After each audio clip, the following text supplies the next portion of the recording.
മണിപ്പൂർ വീണ്ടും അശാന്തം. വൻ പ്രതിഷേധം. പോലീസിന് നേരെ കല്ലേറ്. സമ്പൂർണ്ണ അടച്ചിടൽ. ഒരിടവേളയ്ക്ക് ശേഷം മണിപ്പൂരിൽ വീണ്ടും സംഘർഷം കൊടുമ്പിരി കൊള്ളുകയാണ്.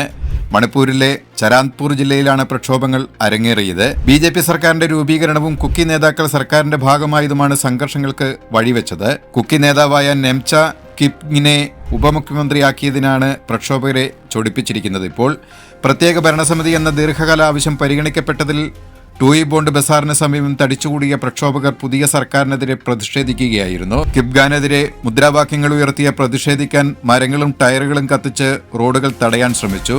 സുരക്ഷാ ഉദ്യോഗസ്ഥർക്ക് നേരെ കല്ലേറുണ്ടായി. ജനക്കൂട്ടത്തെ പിരിച്ചുവിടാൻ സുരക്ഷാ സേന ശ്രമിച്ചതോടെ സ്ഥിതി രൂക്ഷമായി. പ്രതിഷേധക്കാർ കല്ലേറ് തുടർന്നതോടെ സേന ലാത്തിചാർജ് നടത്തി. സംഭവത്തിൽ 2 പേർക്ക് പരിക്കുകളേറ്റു.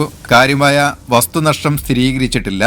സ്ഥിതി ഇപ്പോഴും സംഘർഷഭരിതമാണെന്ന സാഹചര്യം നിയന്ത്രണ വിധേയമാക്കാൻ കൂടുതൽ സേനയെ വിന്യസിച്ചിട്ടുണ്ടെന്നും മുതിർന്ന ഉദ്യോഗസ്ഥർ പറഞ്ഞു.